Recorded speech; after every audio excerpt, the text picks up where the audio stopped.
Hello दोस्तों, मेरी कहानी वाले चैनल पे आप सबका स्वागत है। तो दोस्तों, हमारी आज की कहानी है चालाक ननद को भाभी ने अच्छे से सिखाया सबक। उर्मिला के छोटे बेटे देव की शादी संजना नाम की लड़की से होती है। उर्मिला अपनी छोटी बहू संजना का घर प्रवेश करवा रही होती है। तभी पास में खड़ी संजना की ननद दिव्या मन ही मन सोचने लगती है, आ गई मेरे माता पिता की प्रॉपर्टी को हड़पने के लिए एक और। पर कोई बात नहीं, जैसे मैंने बड़ी भाभी का जीना हराम करके उन्हें अपने मायके भेज दिया, ऐसे ही छोटी भाभी को भी अपनी उंगलियों पर नचाकर रखूंगी। यह सोचकर दिव्या मन ही मन खुश होने लगती है। उर्मिला जी के 2 बेटे और 1 बेटी है।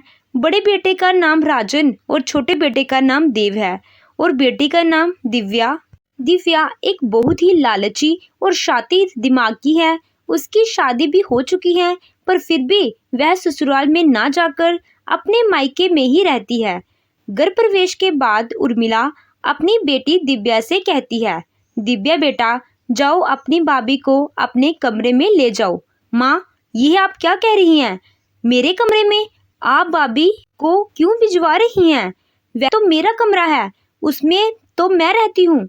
देखो, तुम्हारे ससुराल से आने के बाद हमने तुम्हें वह कमरा इसीलिए दे दिया था क्योंकि तुम लड़की हो। तुम्हारा भाई तुम्हारे लिए सोफे पर सोया करता था, पर अब उसकी पत्नी आ गई है, तो इसीलिए अब तुम बाहर सोफे पर सो जाना।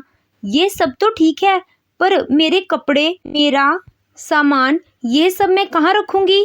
जब तक तेरा कोई इंतजाम नहीं हो जाता, तब तक तू अपने कपड़े और अपना सामान वहीं कमरे में रहने दे। अपनी माँ की बात सुनकर दिव्या को गुस्सा तो बहुत आता है, पर वह कुछ नहीं कर पाती और मन ही मन में बड़बड़ाने लगती है। ये भाभियाँ पता नहीं आती ही क्यों हैं। जब भी ये भाभियाँ आती हैं, ननद के लिए आफत ही बनकर आती हैं। अभी मेरे कमरे पर कब्जा करके बैठ जाएगी। इतने में उर्मिला जी फिर से बोलती हैं, अरे बेटा, सोच क्या रही हो? जाओ अपनी भाभी को कमरे में ले जाओ। इसके बाद दिव्या अपनी भाभी संजना को कमरे में ले आती है। कमरे में आते ही दिव्या बहुत अकड़ के अपनी भाभी संजना से कहती है, देखो, इस अलमारी में मेरा सारा सामान है और तुम्हें इसे हाथ लगाने की जरा भी जरूरत नहीं है। यहाँ मेरे कपड़े पड़े हैं, तो इसके नीचे तुम अपने कपड़े रख लेना। और भले ही तुम मेरी भाभी हो, पर देव मुझसे छोटा है, इसीलिए मैं तुम्हें नाम से ही बुलाऊंगी। ऐसा कहकर दिव्या वहां से चली जाती है। उसके जाने के बाद संजना अपने मन में ही कहती है, अरे वाह, देखो तो सही मेरी ननद में कितनी अक्कड़ है। पर कोई बात नहीं, इस अक्कड़ को तो मैं चुटकियों में तोड़ दूंगी। शादी हुए 4-5 दिन बीत जाते हैं, पर इन 4-5 दिनों में भी दिव्या संजना से 3-4 बार भिड़ जाती है। संजना, कहाँ हो तुम? क्या तुम्हें इस टेबल की हालत दिखाई दे रही है? खाना खाने के बाद तुम इसे साफ करती हो या नहीं? देखो कितनी धूल मिट्टी जमी है, इसे कौन साफ करेगा? पड़ोसी आकर साफ करेंगे। तभी संजना को अपनी सास उर्मिला जी आते हुए दिखती हैं, जिसके चलते वह बड़ी ही चालाकी से कहती है, दीदी, मैंने सबके कपड़े धोए, सारी साफ सफाई की, सबके लिए खाना भी बनाया और मैंने बर्तन भी धोए, और आप सिर्फ मुझे एक टेबल साफ करने के लिए डांट रही हो। पर कोई बात नहीं, मैं इसे भी साफ कर दूंगी। तभी वहां पर उर्मिला जी आकर दिव्या से कहने लगती हैं, तुम्हारी भाभी ने जब इतने सारे काम किए हैं, तो एक काम तुम भी कर सकती हो। एक काम करो, ये लो कपड़ा, इस टेबल को अच्छे से साफ कर दो, और बहू, अब तुम थोड़ी देर अपने कमरे में आराम कर लो। अपनी सास की बात सुनते ही संजना खुशी खुशी अपने कमरे में आराम करने के लिए चली जाती है। वहीं बेचारी दिव्या अपनी छोटी भाभी की ये चालाकी देख रह जाती है। इसकी इतनी हिम्मत, अपनी चालाकी से उल्टा मुझे ही काम लगाकर चली गई, पर इसका बदला तो मैं लेकर ही रहूंगी, चाहे कुछ भी हो जाए। दिव्या उस दिन के बाद से ही मौका ढूंढने लगती है। एक दिन संजना अपनी सास उर्मिला जी से कहती है, मम्मी जी, बड़ी दीदी जब से मेरी शादी हुई है तब से दिख नहीं रही। शादी में ही दिखी थी, वो तब की अपने मायके ही गई है क्या? अभी तक आई क्यों नहीं? अब बेटा क्या बताऊँ तुझे, बड़ी बहू और दिव्या की बनती नहीं है। दोनों बस लड़ती रहती हैं, जिस चक्कर में वह रूठ कर अपने मायके चली गई है। सास की बात सुनकर संजना समझ आती है कि हमारी ननद जब तक मायके में रहेगी तब तक ये हमारे परिवार को चैन से जीने नहीं देगी, और वह मन ही मन में ठान लेती है कि अब वह अपनी ननद को ससुराल बेचकर ही दम लेगी। ऐसे ही दिन बीतते जाते हैं। एक दिन संजना रसोई में खाना बना रही होती है कि तभी दिव्या उसके पास आकर कहती है, भाभी आप सबके लिए खाना बना रही हो? यह तो बहुत अच्छी बात है, पर आज मुझे खाने में आलू के परांठे खाने हैं, तो मेरे लिए आलू के परांठे ही बनाना। जी दीदी, मैं आपके लिए आलू के परांठे ही बनाऊंगी, आप चिंता क्यों करते हैं? दिव्या संजना की बात सुनकर थोड़ी देर हैरान रह जाती है कि इतनी जल्दी परांठे बनाने के लिए कैसे तैयार हो गई। आज मुझ पर बहुत ज़्यादा प्यार आ रहा है।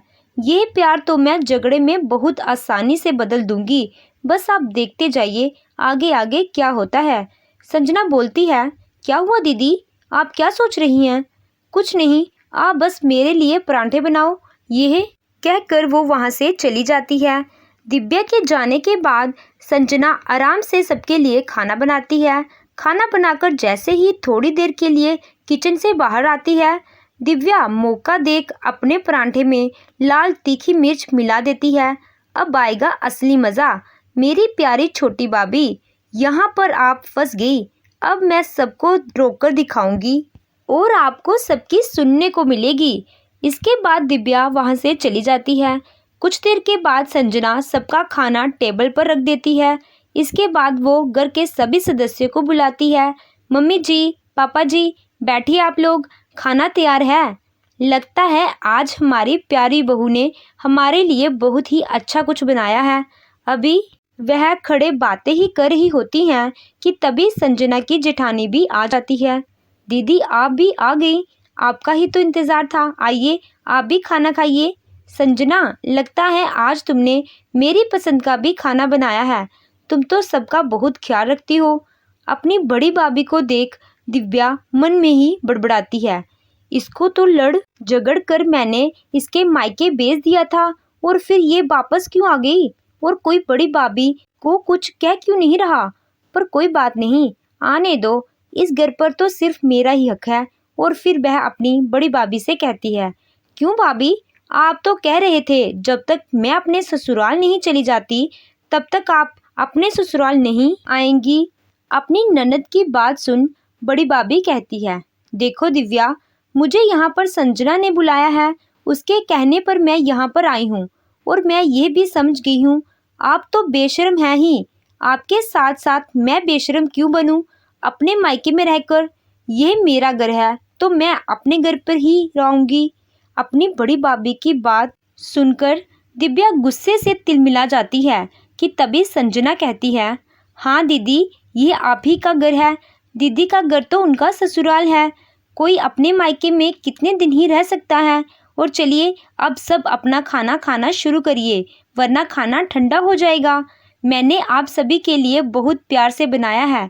इसके बाद सभी खाना खाने लगते हैं, पर जैसे ही दिव्या अपना पहला निवाला तोड़ती है, वह उसे बिना खाए ही जोर जोर से चिल्लाने लगती है, हाय राम, इतनी ज़्यादा मिर्ची डाली है, आप क्या मुझे मारना चाहती हैं? आपको मैं इस घर में पसंद नहीं हूँ, पर इसका मतलब ये नहीं कि आप मेरे खाने में इतनी मिर्ची डाल दोगी।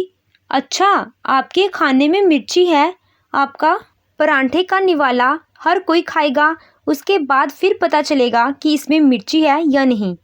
मेरे साथ साथ आप मेरे परिवार को भी मारना चाहती हो क्या भाभी? पर संजना दिव्या की एक बात नहीं सुनती और घर के सभी सदस्यों को उस परांठे का एक एक निवाला खिलाती है। परांठा खाने के बाद सब लोग कहते हैं, अरे इसमें तो बिल्कुल भी मिर्ची नहीं है। अरे दिव्या, तुम्हारी बुद्धि भ्रष्ट हो गई है क्या? हर बात पर झगड़ा करना तुम्हारी आदत बन गई है। जैसे तुमने मुझसे झगड़ा करके मुझे अपने मायके भिजवा दिया, और वैसे ही संजना के साथ करना चाहती हो क्या? इतनी बात सुनते ही दिव्या परांठा खाकर देखती है, पर उसमें तो ज़रा भी मिर्ची नहीं, और अपने मन में ही सोचती है, पर यह कैसे हो सकता है? मैंने तो इसमें भर भर की मिर्ची डाली थी। इतने में संजना कहती है, ये सब तो ठीक है, पर मैं आप सभी को कुछ दिखाना चाहती हूँ। संजना अपना फ़ोन सभी को दिखाती है। जब दिव्या अपने परांठे में मिर्ची डाल रही थी तो संजना ने उसका वीडियो बना लिया था। ये सब देखकर उर्मिला जी अपनी बेटी दिव्या को 2 थप्पड़ जड़ते हुए कहती हैं, कलमोहिनी, तुझे ये सब करते बिल्कुल भी शर्म नहीं आई? अपनी ही भाभी पर इल्ज़ाम लगा रही है, बेशर्म कहीं की। तू बड़ी बहू पर भी ऐसे ही झूठे इल्ज़ाम लगाती होगी, पर हमने हमेशा तुझे ही सही समझा, जिस चक्कर में बेचारी बड़ी बहू को अपने मायके जाना पड़ा। अब तू मेरे घर से निकल और अपने ससुराल में जा, ताकि मेरी बहुएं अपनी ज़िंदगी आराम से जी सकें। अपनी सच्चाई सबके सामने आने के बाद और माँ की बातों से दिव्या को भी अपनी गलतियों का अफसोस होता है। हाँ हाँ माँ, आप सही कहती हैं। मैं अपनी दोनों भाभियों पर बहुत अत्याचार करती हूँ, पर आज के बाद मैं आपसे कभी नहीं लड़ाई करूँगी और अब मैं और यहाँ नहीं रह सकती। अब मैं अपने ससुराल चली जाऊँगी। दिव्या अपनी गलतियों का पश्चाताप करके अपनी दोनों भाभियों से माफ़ी मांगती है और अपने ससुराल चली जाती है। उसके ससुराल जाने के बाद दोनों भाभियाँ खुशी खुशी अपने ससुराल में रहने लगती हैं। तो दोस्तों, आपको ये कहानी कैसी लगी? कहानी अच्छी लगी हो तो वीडियो को लाइक कीजिएगा। चैनल पे नए हो तो चैनल को सब्सक्राइब कीजिएगा। Thank you.